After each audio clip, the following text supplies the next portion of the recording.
Hello and welcome to the latest episode of the NFS Highlight Show, as brought to you by Into Futsal for the final day of the regular season for the men's Tier 1 of the National Futsal Series. I'm Isaac Barrington here to host the show, and joining us today alongside Quentin Casey, we're delighted to welcome Sean Kitson. Sean, thanks for joining us. How are you doing? And glad to have you here. Pleasure. Thank you both. Yeah, great to be here. Yeah, very well. Thank you. All good. Just tell us a little bit about what you've been up to with the England camps and tell the viewers a little bit about that.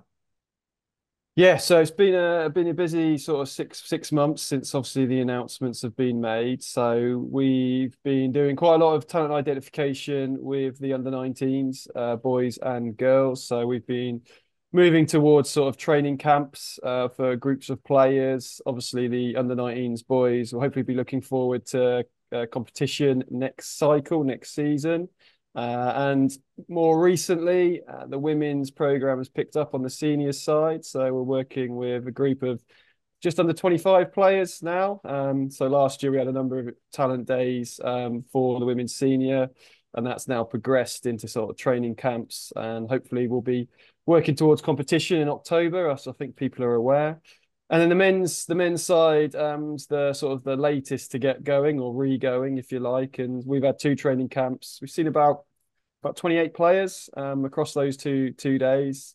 And as we move forward and as that progresses towards their competition next cycle, next season, then of course that group will have to narrow over time as well. So it's been a busy few months. There's been quite a bit of activity, particularly on the 219s groups and the women's group, and now sort of the men's is starting to pick up as well. But of course, there's been a lot of NFS action to try and fit that in between. So it's all moving in the right direction. It's small steps. I think that's the most important, and hopefully we can keep progressing along nicely.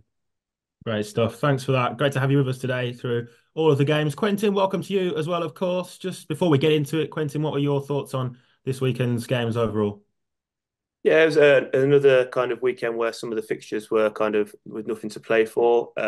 Again, Repton hosted it. It was great for it to be on TNT and kind of get the show business of all the cameras down there. And it definitely felt you feel the importance of it when they're in town. But yeah, I was at Repton yesterday. Managed to catch most of the Wessex York game and then the whole of the Manchester Derby game. And yeah, looking to go into detail about those games and obviously the main event, which was the fourth game of the day. So plenty to chat about, mate. And yeah, glad to be here. Yeah, let's get straight into it then. That big game is up first here on the highlight show. It's Bolton against Maidenhead. And joining us now, big congratulations and big welcome to Maidenhead United's Phil Lant. Phil, thanks a lot for joining us. What's the feeling like in the camp? Sounds a silly question, I'm sure, but just sum it up for us.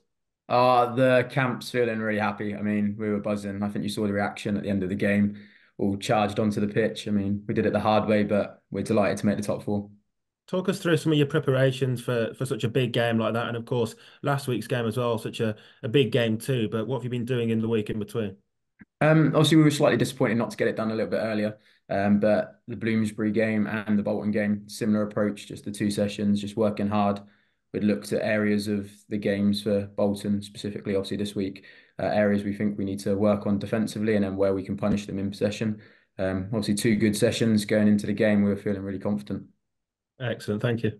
And then into the start of the game, Phil. So how do you think the first kind of like 5 to 8 minutes for you went? Because I personally felt it was really cagey from probably both sides. I know they're kind of preparing for their own kind of playoff campaign, and it's probably been a different approach for them. But the game definitely felt kind of cagey in the early stages. Yeah, we probably felt that. We said that at half time. It felt a bit nervy the whole first half. I think we started all right without creating lots, and we didn't really look like we were going to give much away. Obviously, they goal, they won well in, and then transitioned well to finish. But yeah, the first 8 to 10 minutes, I think it was a bit cagey. But obviously, they took the lead from that. But I think the game plan was just keep doing what we were doing, and we'll get chances, and we backed ourselves to take them. And Phil, congratulations. Thank you. What was the team's thoughts? Obviously, Bolton playing fly quite early, probably them thinking ahead to their own playoff kind of campaign and some of the situations that they may find themselves in.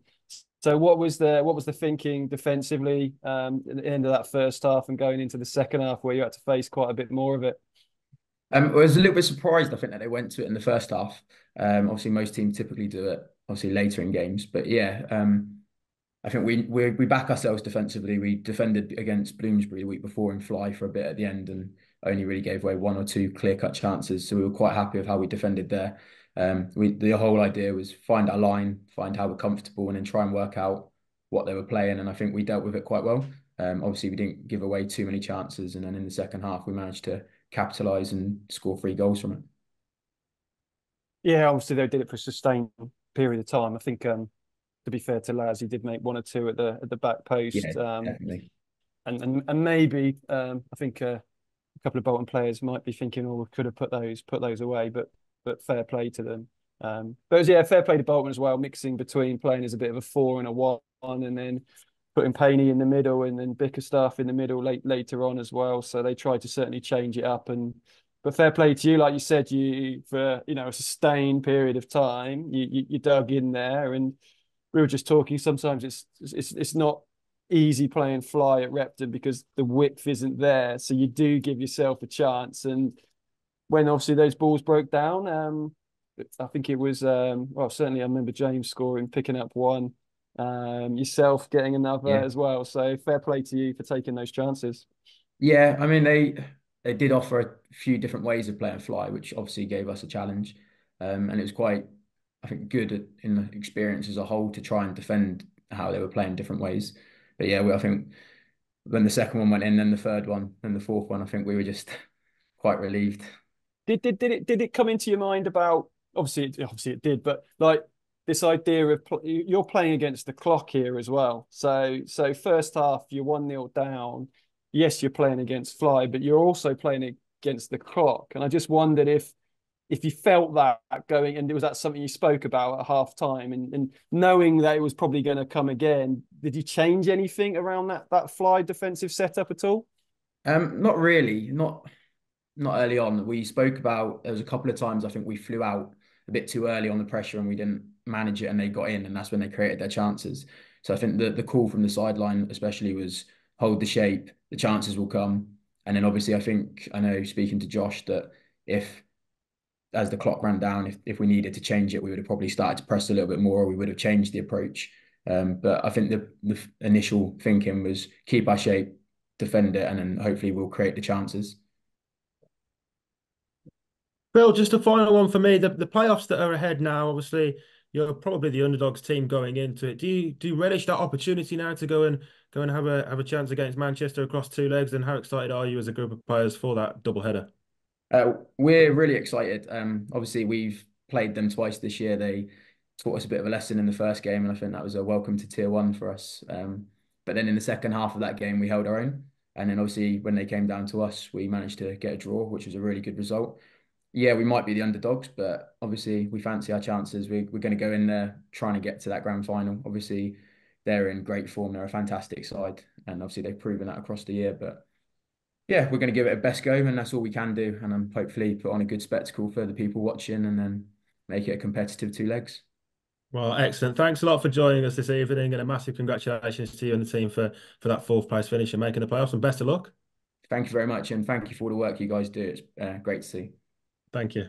So Maidenhead then getting the all-important victory there, and good to speak to Phil Lant as well of Maidenhead, of course, Maidenhead United captain. Quentin, to come to you first, what were your thoughts on the game overall? Of course, it was such a big game for Maidenhead, and ultimately they've gone and got the job done.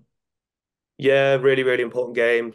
Incredible for Maidenhead to kind of get there in their first season, done amazingly. On the day, I think that they will be feeling very lucky that Bolton just could not put the ball in the net. They had so many chances.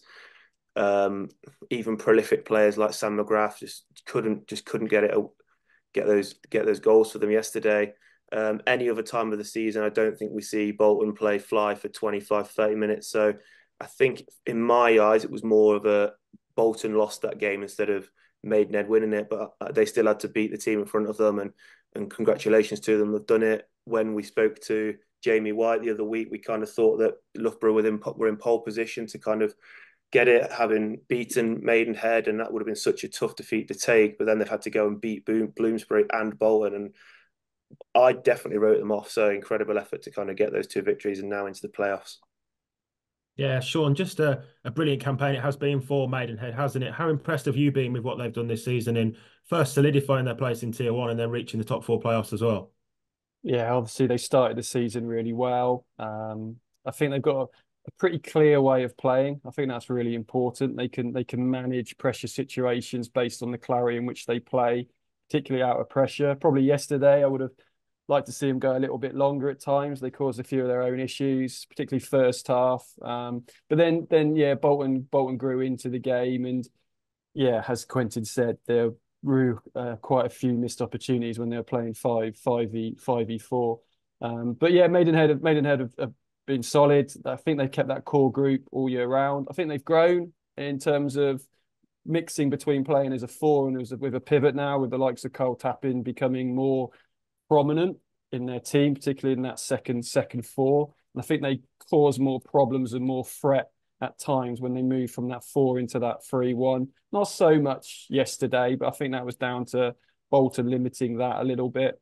I was impressed with Comrie Smith on the Bolton side. I thought he had a very good game, very composed, because it got quite scrappy at times, particularly obviously with the 5v4. And you're going to get those melees if you don't take those chances. There's going to be some of those quick transitions, but with a few of their younger players, I was quite impressed. Lewis Stevenson as well, just very composed, which is great amongst, I suppose, those older, more mature players, and that bodes well for that young Bolton team moving forwards. But hats off to Maidenhead for getting into the playoffs, and you know, you've got to remember that they've taken points off the other three top teams. Okay, the situation's a little bit different yesterday, but that's going to give them a little bit of confidence for sure.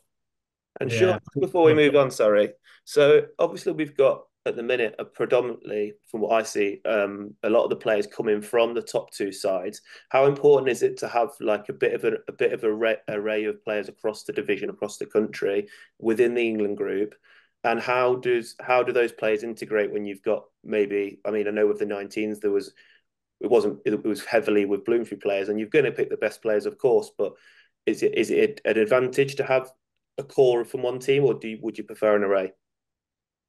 Yeah, no, I think it's dependent. I think it's dependent on the individuals and their understanding of the game. Clearly, like when you get a nucleus of players from one club, that there's a shared understanding. One of the biggest things for me at the moment, and we'll probably touch on this in some of the other games, is how teams and individuals manage each moment of the game. So one of the things I saw yesterday is a lot of possession lost within their own 10 meters. And it's so easy to manage potentially in terms of just playing a little bit longer, utilizing the goalie. But it's so hard to do at times. So I do get it. So there's probably this idea about managing games, managing situations. And that's probably why Manchester, followed by Bloomsbury, are 1 and 2 at the moment, if you like, because they've got that nucleus players who understand that game management, and that filters through the rest of the team. But it is really important. So the likes of Harry Tozer, Aaron Carter, Jordan Matthews from Wessex, Fraser Corden from Derby. These are all players who are doing really well in NFS, and they've been in around that senior group so far, and one or two others. So yeah, it is really important. It is really important that we make sure that that knowledge, that understanding is as broad as possible, and we've got the biggest talent pool to pick from. Cheers. Excellent stuff. Thank you both, and big congratulations, of course, to Maidenhead for reaching the top four, and we'll see what they can do in the end of season playoffs. Moving on to our next game now, then, also, of course, from the Repton Sports Centre, it's Hartpury up against Bloomsbury. And joining us now, we're delighted to welcome a man who has been on fine form in terms of goal scoring and overall play this season. Connor Miller, welcome. Thanks a lot for joining us this evening. What were your thoughts on the most recent game this weekend? First of all, thanks very much for having me. Yeah, look, great result at the weekend. Sort of felt like things sort of fell in place for us in terms of in front of goal. Last couple of games had a lot of chances and haven't really sort of punished teams with the opportunities we've had. So look, delighted for another 3 points, sort of cement second place with Bolton sort of breathing down our necks and trying to pinch that second spot. But yeah, no, I think overall we're pleased with the performance, but we know we've still got a long way to go to achieve the levels that we reached last season. Into the game, mate. So obviously, the Hartbury kind of kept it fairly tight for the first half. Was the game more about kind of the preparation for the playoffs, or was it about the day itself? I know we've kind of seen Bolton very heavily adapt to the way they play, focusing on the playoffs. Was that something that you kind of felt you did that we just probably didn't notice as much, or was it about the day itself? Yeah, a little bit. To be honest, was sort of from we've been sort of plagued with injuries a little bit. I'm missing some key players. So again, obviously we didn't have like Wardy at the weekend, Calvin, Ross, Jared Basker wasn't there, Ryan Walsh. So with that, again, it's just trying to get in that rhythm. With having such a long break off with not playing. I know we played Maidenhead the week before, but I think it was like 3 week gap before the lads had played. Obviously, I've been away on international duty, so we've got a bit of game time during that trip. So it's just trying to get back in the rhythm, trying to get used to sort of the key basics and fundamentals that we know that we're going to have to implement, perfectly when it comes to this Sunday and the home leg as well in 2 weeks' time. So yeah, there was a couple of things that that we tried, but ultimately it's just trying to get minutes in the legs, getting back in the tempo intensity of to show who and what we are really as a team. So yeah, that was probably what pleased us most is that we started to look a little bit more like ourselves, certainly in front of goal where we punish teams whenever they maybe try and play out of pressure and we with that high intensity and high press we can win the ball back, which I think we did with the first goal with Liam scoring a decent goal from a good press from Jordy. Yeah, congratulations, Connor, on the win. Just just Thank you. just going into that kind of high pressure. Obviously, Bloomsbury's pretty renowned for that. Were you expecting Hartbury to try and keep possession for such a sustained period of time in front of you? It felt watching the game that um that ability to just go a little bit longer and make it your problem, but they actually sort of kept it in front of you, allowing you to get your press on where yourself and others are so aggressive. Yeah, I think comes a little bit of Hartbury probably also trying things as well, trying to maybe prepare for next season, trying to learn playing in pressure more rather than maybe just become sort of a route one team with obviously the I think it's Tice and the pivot up front and just sort of hitting it into him every time and sort of relieving the pressure, but it also allows us to sort of adapt and maybe cover the middle a bit more as the opposite winger tucking in and not allowing that easy pass into the pivot. And sometimes we probably allowed it too much of an easy pass in where we didn't apply enough pressure into it. But with that, it probably actually set us up a wee bit good for Bolton next week of them trying to keep the ball in their own half. I'm not saying Bolton will do that all the time, but again, with what we're trying to achieve as a club, it is that win the ball high up as close to their goal as possible, and you've got less yardage to gain to score ultimately. So probably surprises a little bit, but what surprises most is obviously they took the lead. But they went 1-0 up. We sort of played really well, and sort of took us back a wee bit and it showed the character that we had where we sort of were like, okay, right, we got to shake that off and we got to crack on and we got to up it, every single one of us. So yeah, surprised a little bit, but probably enjoyed it at the same time. So but that's credit to Hartbury trying to improve as individuals and as a team. So hopefully they'll continue to learn and get better for next season as well. And you mentioned obviously you had a few players missing, and you've had a little bit of that over the last sort of 6 weeks, 7 weeks or so, with Yeah. players coming in, coming out, injuries, unavailability. So it Yeah. seemed to me like it almost lent itself to a bit more variety as well. So with Liam, Yordi, Logan, Yeah. I was trying to think who was in the other four. They're playing a little bit more 4-0, flipping Yeah. it back to yourself, and obviously second half with Demar, utilizing the Yeah. keeper. That's Yeah. that's got to be some valuable minutes with that variety going into the playoffs. Yeah, look, ultimately, certainly for the 4-0, credit to the guys. I think it was Eddie, Logan, Jordy, and Eddie, yeah. Liam. That yeah, as much as obviously we're sort of heavily sort of dominated in the pivot area at the minute with me, Wardy and Calvin, and even at one stage we had Vito. We had four of us, which is a luxury in the NFS where some teams are crying out for pivots at the minute. So fair play to them because again a lot of the training has been round sort of 3-1, and obviously Sam looked to try and change it up at the weekend, tried to get them some reps in, and I thought they did really well because it certainly has been practices, but they're all intelligent players, and obviously played it well sort of last year without Liam in there. With I think it was Ollie Jones that played in that four, and maybe Jared Basker sort of rotating in and out as well. So it gives us a different dimension coming into the playoffs, and that's going back to sort of the earlier question about trying things for the playoffs, and it's definitely something we need. That if Bolton maybe sit in a low block, that they might do that. Maybe 3-1 might not always be the answer, and gives us another dynamic to our play. So, but yeah, it's hopefully it be well practiced. Maybe look at it again in training this week on Tuesday and Thursday, and be as ready as we can for the weekend. Yeah, Connor, just one question to round off from me. How confident are you now as a group of players ahead of this playoff campaign that you can go and be successful and give yourselves another crack at the Champions League ultimately?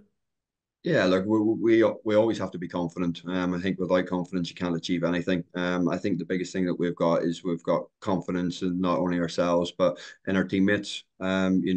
Sometimes you don't have to look at other people to sort of dig you out a hole. You have to do it yourself. But when you've got the players that we've got in our squad, when we're all fit, we're all healthy, all raring to go.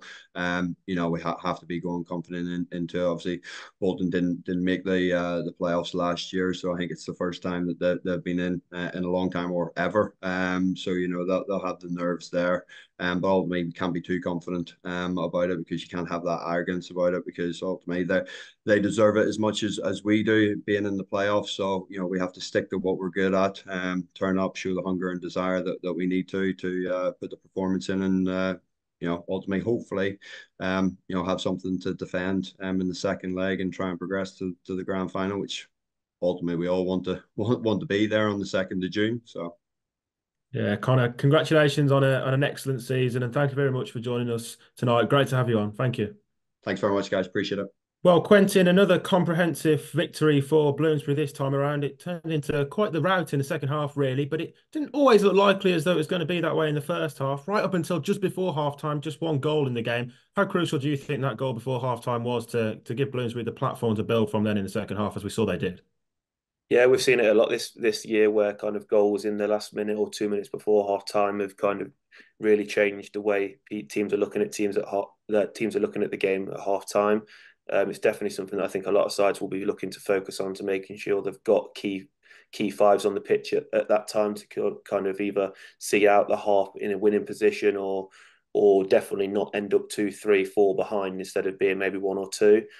We spoke to Juan earlier on in the season, and he was kind of saying how important it was in those moments to say if you concede a goal, you don't go and concede again very quickly. And again, we've seen in games today where teams will concede, and then that minute after scoring, it's so important again. I think Hartbury will be really disappointed with the way that the game got away from them. They did really well against Manchester the week before, and obviously picked up points recently against Derby, and they would have wanted to finish the season on a bit of a note, but. I'm sure there's plenty of balls rolling in terms of getting them up the league higher next season, and they'll definitely have a lot of work to put in over the summer to kind of get themselves higher in the table.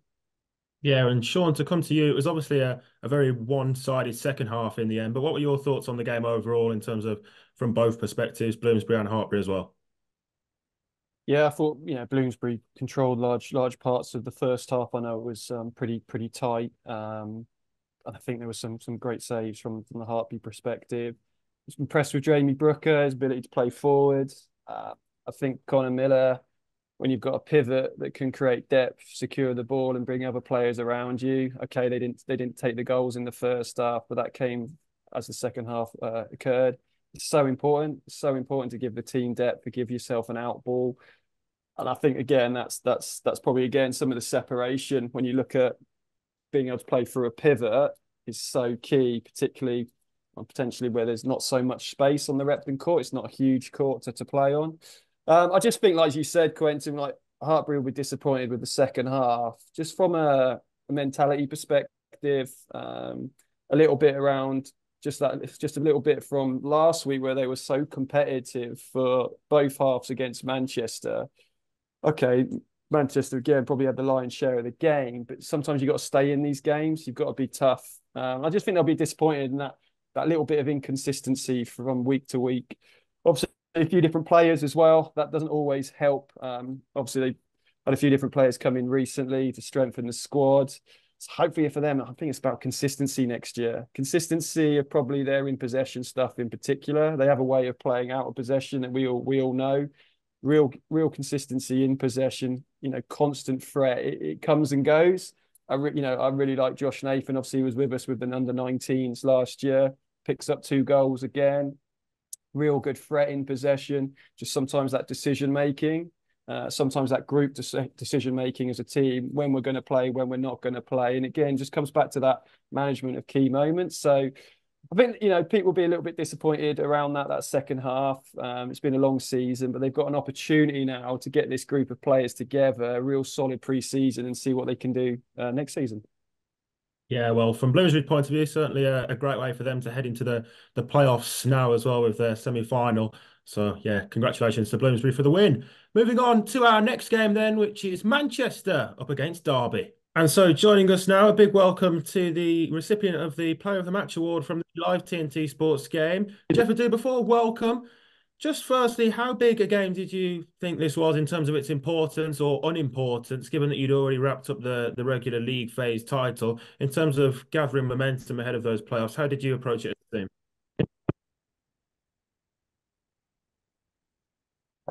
No, it was very important. I think we wrapped up the league a few weeks ago, so the main thing was trying to stay undefeated. We knew we had a few games in hand, especially this being the last game of the season. We wanted to sign off with a high, work on certain things that we perhaps weren't doing so great in the last few weeks ahead of the playoffs. So it was really important that we got those things sharpened up. It was a good first half performance in some aspects. And then the middle part of the game, we sort of dropped off a little bit, tried to unlock the door, but managed to find a way towards the end. So all in all, it was a positive performance, and now we've got one eye to the playoffs next week. Excellent, thank you. So Jeff, it was a really early opener for you, but I suppose after that you didn't really seem to pull away.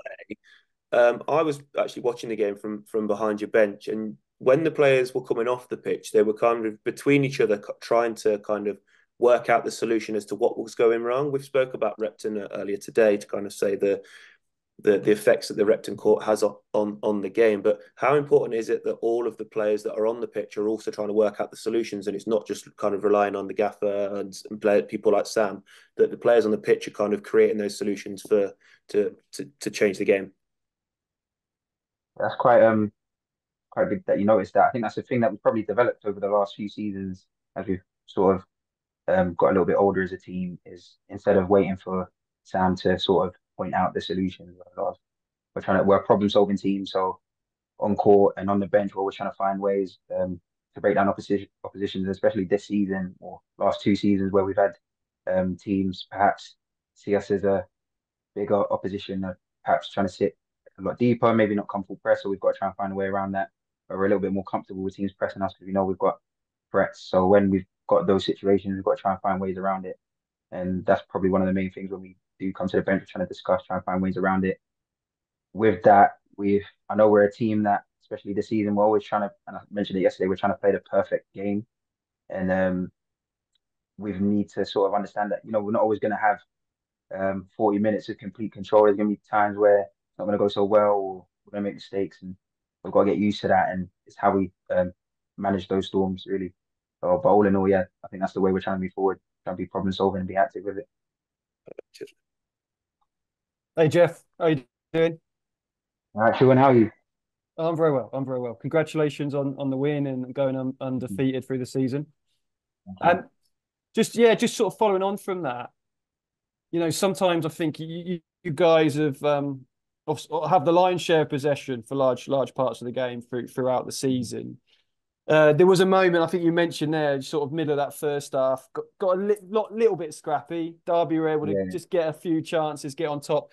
Have you done much in training around sort of when the game is scrappy? You mentioned it there. We're all striving for that 40 minutes of perfection, but it very rarely comes. Is that something you're actively working on, particularly going obviously into the playoffs where the level's going to go up again? That chaos, that scrappiness, possibly going to be part of the next three upcoming games. I wouldn't say actively worked on. We're obviously trying to perfect our style. I think that sort of comes with experience, being able to adapt in those situations. So especially the last couple of years, we've got to the playoffs, first leg, second leg, and then we managed to get to the grand final. So we're not really, there's not really any surprises in terms of emotions and aspects of the game that we really should be feeling or should experience. But I know with this season, with the expectation to try and go that one extra step. I know we're striving for perfection and rightfully so, but in some cases it's difficult to always actively have that in a game. And as I said, we're a team that's gotten a lot older over the few years. We're managing that a lot better. Um, so I think that's something that we've definitely got in place ahead of the playoffs to manage those situations where things aren't going well. We've got a few more experienced lads as well. And even the lads that are a little bit younger, they're sort of taking that on board as well, being those active problem solvers and helping everybody around. So it has been sort of an adaptation thing for us. And what is noticeable for me certainly is the levels of aggression in and out of possession, and your discipline with that, your consistency this year. And I guess you'll obviously want to keep that moving as it forward into the playoffs. But one thing that I know is certainly yesterday and a little bit from the Hartbury game, obviously you had to try and break them down as well at times, is just much more aggressive running. The number of times the teams, yourself and other players are getting on the back post, staying in and around the D in the business zone.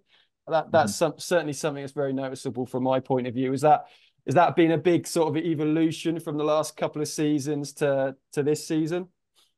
Definitely. I think individually and as a team, I think at least from since I signed, I think Sam's been pretty much on us getting to the back post, finishing as a free. If we see that option, trying to play that option as well. And I think a number of the goals that we had last season and this season, and especially yesterday, has been that second post. But I do think we're a team that can mix it up. We've got a team that we can play in front of teams, and we've got players that are willing to go in behind, stretch the court a little bit. When we have players like Kingy available, we've got that pivot option as well, and especially on Repton. I think that's probably going to be a way we're going to have to unlock teams as being a little bit more vertical rather than playing in front of teams. So, yeah, we're definitely conscious of that, but finishing as a free in the second post is something we have worked on for a few seasons now. Jeff, just a final one for me. Looking forward to your playoffs campaign. How much are you looking forward to and relishing the opportunity now to go at Maidenhead and maybe reach another grand final with a chance of getting that Champions League spot? What's the feeling like in the camp ahead of the playoffs? Excitement.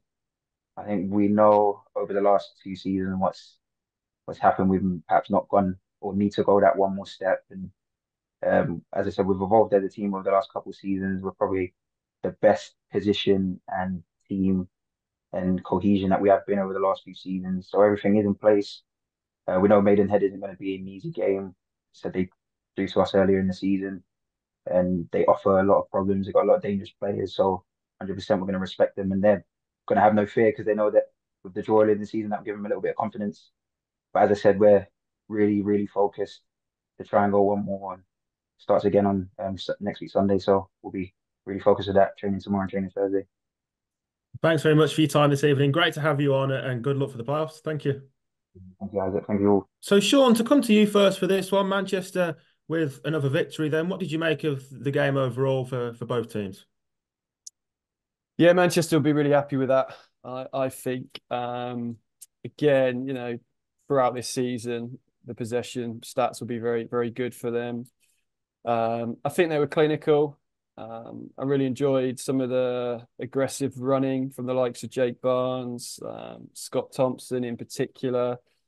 We saw, their carbon copy goal from most games in terms of playing between the lines, being aggressive, third man runs, back post. And I think that's where maybe Derby might reflect on it a little bit is just possibly, can we be a little bit more aggressive or can we take the space away from Manchester rather than being in that in-between zone? I think we've seen that time and time again where Manchester are able to connect between that first and second defensive line, and that's something that's obviously their trademark, and that's where you want to be able to take that opportunity away from them. So that'll probably be something, you know, a lot of teams will be looking at for next year, as Manchester are the team to go after, is how can we disrupt them? And I don't think enough teams have done that this year. And that's probably where Derby will come away from that going, do you know what, maybe we could have just mixed that up again, changed that momentum, disrupt them in different ways, whether that's a little bit more aggressive or whether that's take the space away and see if they can come and break them down. And obviously without Kingy at the moment, they don't have that sort of pivot option. So can you keep them in front of us? But from a Manchester perspective, some really, really good performances. I'll probably highlight Jake in particular.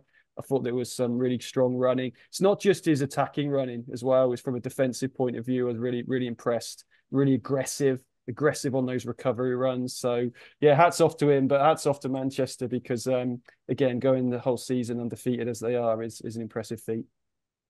Yeah, and Quentin, to come to you from a Derby point of view, obviously a club that you're close with. What's the feeling like in the Derby camp after this season for their Tier 1 team? What's the feeling overall? Yeah, I mean the objective was always to stay in the division, and they've managed to do that by hook or by crook, I suppose. So I think it's all about now kind of getting themselves similar to what I was saying about Harbury and kind of getting themselves working over the summer to get themselves in a better position. I think Matt will be disappointed with yesterday. I know he's not happy with kind of how the lads approached the game. I think going down so early, going down 1-0 so early, the lads kind of covered up, and I felt like Sean's saying they were probably being asked to press and put the pressure on half the pitch, but kind of I think because they were playing Manchester, you're kind of doing that but not truly believing it. So you're doing it but not quite doing it properly. And if you're going to do that against a top side like Manchester, they're just going to, like we say, play through the lines, and then you're going to be chasing shadows. And Manchester scored 2 goals in the second half from within a yard, and it's what the best sides do, and they'll punish you when you're not doing things 100% correctly. So again, Manchester have been amazing this season, played the best futsal, and now they've got to kind of play. They've got to finish the job, and it's not that yes, winning every week great, but now it's going to become a real mental game to kind of get over the hurdle and get that Champions League spot. Yeah, well, another win for Manchester then, as they remain unbeaten, of course, in the regular league phase of the season as well. Stands them in good stead ahead of the playoffs too. Moving on to our final game then, which in this highlight show is Wessex up against York Vikings. Joining us now, we have Wessex goalkeeper Ben O'Hanlon. Ben, congratulations on another victory to end the season. How did you see the game from your point of view overall? Yeah, I think really positive. We're missing a couple of big players from us. So, George Nash wasn't there, Nathan Davis wasn't there, a few other boys. And obviously that last game of the season where nothing really to play for on either side. So it could have just been one of those ones that you potentially slip up in. But I think really positive performance. We didn't start well. It looked like the kind of game that it was at the start. But I think we kind of got ourselves together and put in a really good performance. Some really nice stuff, especially second half. And yeah, in the end, it was comfortable, and yeah, it was nice to enjoyable as well. So it was nice to actually enjoy a game rather than seeing something out that's tense. So yeah, you say it was enjoyable at the end, but obviously you conceded first. Kind of what was the message after that goal? Was it kind of, boys, come on, we need to pick it up again here, because otherwise we're going to be on the wrong end of a bad result. Yeah, absolutely. That was it. I think it could have went either way. As I said, for being one of those games that nothing really to play for, when you concede, you could have just not got yourself back into it, kind of let the kind of game play out the way it could have done. But I think we kind of got ourselves together. A few of the experienced lads kind of had a word that we were off it, to be honest with you, to start with, and yeah, luckily managed to turn it around and play some really nice stuff, which was positive. Well done, Ben. Congratulations on the win. Thanks, Sean. I just thinking, 1-0 down, still pretty young side, on the whole, and obviously 2 senior players in Jordan and Terry start to turn the game around. I'm just interested in how important you've obviously grown the group this year. There's a few, like you said, with Nashi coming in and Nathan returning as well. How important have Jordan and Terry been to the group this year? Because obviously they've been, mainstays for the last few seasons. Yeah, I think both absolutely critical, and I don't think the squad would be the way it is without them. I think those senior players, they hold the kind of group together. They hold people to account as well. If you're having an off day or an off training session, even they keep the standards high, and I think they keep the group together as well. And in moments like that, I know it was kind of a last game of the season, not much to play for, but even in games like that where you're not quite at the level you should be, they're the ones that are telling you to raise your game, telling you to step it up. And throughout the season, even last season, the season before, they've been excellent. And as you say, we've managed to add a few more. So, you've got George Nash that's came in, very experienced player, got England camps, and in my opinion, one of the best fixes in the country, and other boys as well that have come in and added to that. But on the whole, yeah, still a young squad, and having these experienced players really helps, I think, to see them through the game and see them through the season. And where do you think, just looking ahead, an upturn in results, which obviously people have really spotted and noticed in terms of moving up the table. What do you think it will take next year to, one, sustain that, and obviously two, there's always expectation to kind of move forward from a gameplay perspective. What's the group been talking about defensively, in possession? Where is the team trying to go? I think we need to continue the momentum, and I think we'd like. I'll come on to gameplay in a second, but I think we'd like to improve our position in the table. So ideally next season, closer to the playoffs, if not in the playoffs. That's got to be the goal. I think from a kind of team play perspective, defensively, we kind of want to work on. I think we still feel we're a little bit kind of naive and lax defensively. We can see too many goals. We've cut that down a lot this season. But I still think we'd like to, cut another 15 goals off the kind of against column. And if possible, add a few in the for column. That's always the goal. But I think off the ball is where we can improve the most. And I think that's something that we'll need to really try and work on if we want to improve in the table. Yeah, and hopefully with with Nashi, Nathan, and a bit more experience for the younger guys. It's that individual defending, that intensity, that consistency of intensity through your play is probably something I'll be looking at. Like, how do you extend those patches against the teams around you or the better teams? It can't last for 5-10 minutes. How do we make sure that lasts for 20, 25, 30 minutes? Hard to do it for 40, but that's where the experience and the game management is so important, I guess, for teams wanting to move from that just below playoffs to obviously try and get into playoffs. Absolutely. No, I totally agree. We say that we can do it well sometimes for a couple of minutes, but being able to consistently do that for long periods of time, I think we struggle. But yeah, I think it'll come. I think we've got a lot of players that have got an attacking mindset. We like to, score goals, create stuff going forward. I just think we need to make sure that we tighten up things at the back, and that comes from me as well. Being the goalkeeper, it's ultimately, you're the one that needs to organise the most and make sure that happens. So that comes from me as well. Ben, thanks again once for joining us this evening, as you did last week too. So thanks for giving us your time, and congratulations on a really good season for Wessex. Thank you. Thank you. Well, good to speak to Wessex's Ben O'Hanlon there then. Quentin, what did you think of that game overall? Another win for Wessex and ultimately another difficult day at the office for an already relegated York team. Yeah, I mean, obviously York started well and got the opener, but then it was the same old story really, and for the same reasons that they've probably ended up getting relegated, just not strong enough really. Like I said last week, I backed them to come back stronger, and I think they'll win promotion next year based on the experiences that they've had this year. Wessex again showing that they've gone up another level, and some really good performances in there. I'm really impressed with what they've done after Christmas, because I thought that they were probably favourites to go down before Christmas, and they've kind of come out of nowhere. Yes, they've improved, they've brought in some good players, but it seems to really have clicked for them. And not only are they scoring, but defensively, which is where I really think they were struggling. Ben's had a brilliant second half of the season as well, and done some brilliant stuff with them. So yeah, brilliant finish to the season, and lots to be positive ahead of next year. And Sean, your thoughts on the game overall, and anyone that stood out for you in that one as well? Yeah, I mean, from a York perspective, probably the most important thing is the experiences that their young players are getting. I felt they started well. There's one or two other sort of half chances that they created for themselves, and probably needed that buffer to build confidence in the game. And then it just got a little bit scrappy in front of their own goal, and probably could have been a little bit safer and just managed the game in terms of where do they want to play, or what part of the court do you want to play on, where do you want to give possession away. And unfortunately, they gave possession away to Jordan Matthews, 6-7 meters out from goal, and it's probably not something you want to do. And that's where I was impressed with, Wessex's response.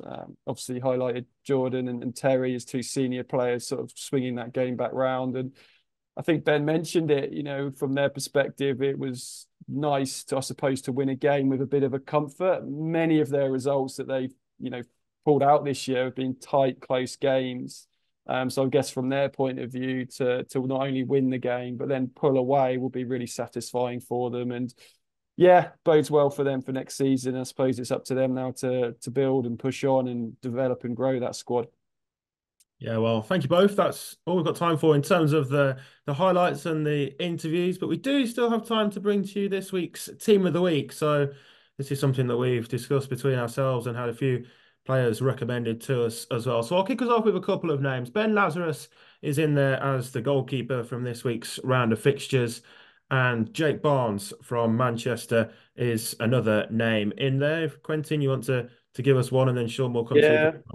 So just on the goalkeeper before we go ahead, I think we've all called out Ben Taylor as well. Who was brilliant in the second half. Couldn't really do anything about the goals conceded and pulled off some really good saves. But moving on, I will go with Connor Miller. I think we've spoke about him again before. The finishing is just unbelievable. That goal is beautiful. And it's just a level ahead. He's got that experience now at playing at the top level, and it's lovely watching him play, isn't it? Yeah, great stuff. And Sean, to you for the final two names for this Team of the Week.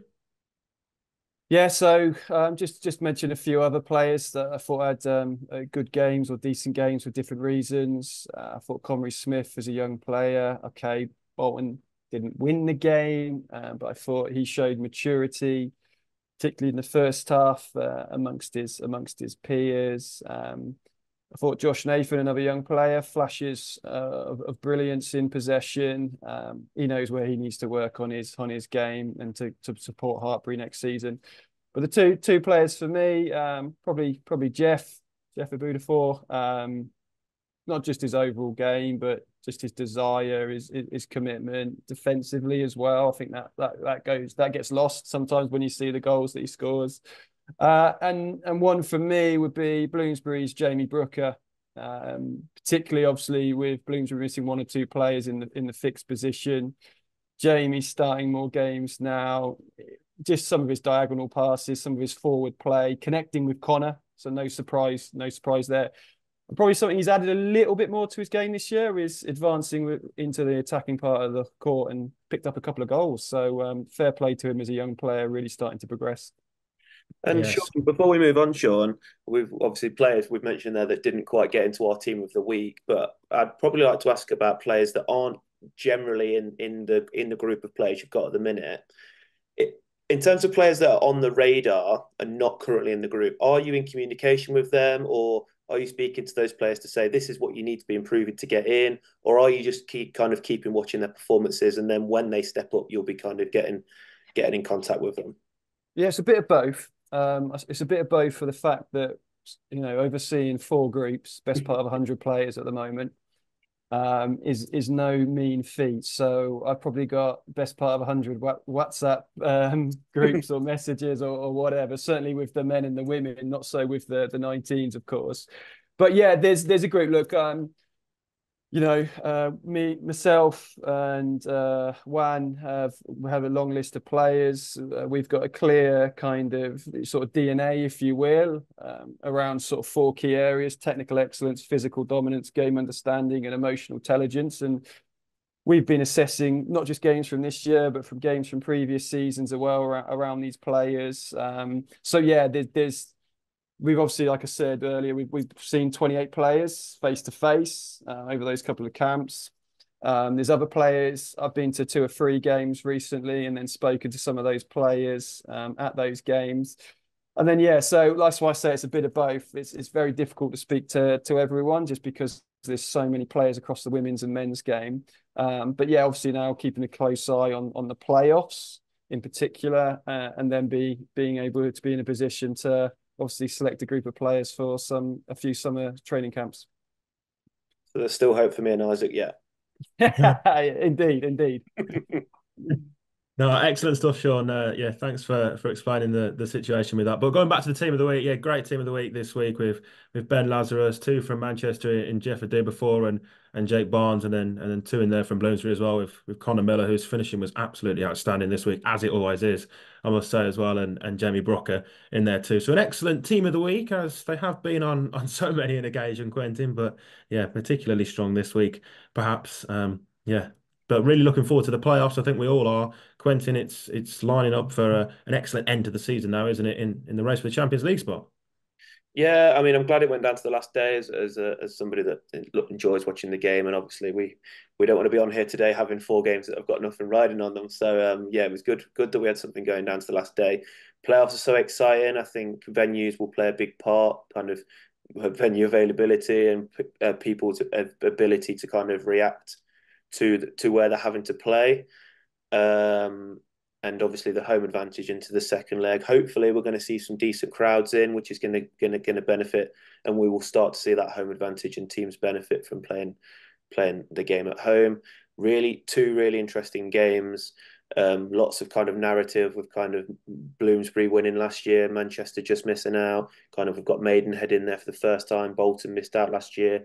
They're kind of going in with it. A lot of their players haven't got that playoff experience. So yeah, plenty of exciting stuff coming forward, mate. So yeah, really looking forward to it. Yeah, one final thing to do is to run through the league table. So the way in which it's finished, everyone having played 16 games, of course, in the 9-team league. So Manchester at the top of it with 14 wins from their 16 games. Such a brilliant unbeaten season for them. Bloomsbury finishing second, 10 points behind Manchester after that points deduction, an ineligible player earlier this season as well. Bolton finishing in third on 29. Maidenhead just scraping into the top 4 with 26 after those 2 wins in the last 2 weeks to leapfrog Loughborough into that spot. Loughborough just missing out then on 25 points. Wessex finishing in 6th on 19 points. Hartpury in 7th on 14. Derby finished in 8th on 12, and York relegated with just the 4 points this season. So that's how it's finished off. Sean, to finish off for us, what have been your thoughts overall on this season's NFS Men's Tier 1 and the way in which it's played out, and your thoughts heading into the playoffs? Yeah, I think it's been a good season. Obviously, from a Manchester perspective, so far it's been a very good season. I think there's a lot of young players that have had more opportunities this year, which obviously bodes well from an England perspective further down the line.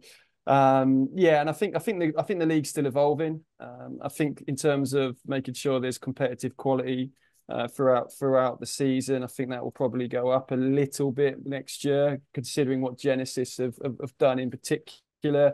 Obviously, East Riding as well will present a different challenge to a lot of teams, which actually will be quite intriguing from a physicality perspective, which actually will be really good for the league as well. And now it's business time. It's business time, and I think the biggest thing for me, like we said when we spoke with Jeff, they got a couple of training sessions now to prepare, as most of the 4 teams will, is having to consider not only your own game plan, but how you might need to adapt over these 2 games. So I think making sure you're prepared for the different scenarios you might face. You might not be able to win a game in the first 5, 10, 15 minutes, but you can put yourself out of it if you're not careful. And it's just preparing for those different scenarios alongside. This is the game we want to play, but what's the game that we might need to play across those 2? So as you said, Quentin, venues are going to probably determine a little bit of that strategy, but it should be an exciting finish to the season. I'm looking forward to it. Yeah, as I think we all are very much looking forward to the playoffs and finding out who's going to take that qualification to the Champions League. It's still very much all to play for between the top 4. Gents, thanks very much for joining us for this latest episode, the last of the regular season. Very much looking forward to the playoffs now. Thank you very much for joining us at home as well to show you the highlights from a weekend on which Manchester remained undefeated and ensured that they did so to top the table. But it was all about the win for Maidenhead which sees them sneak into the top four. Goodbye.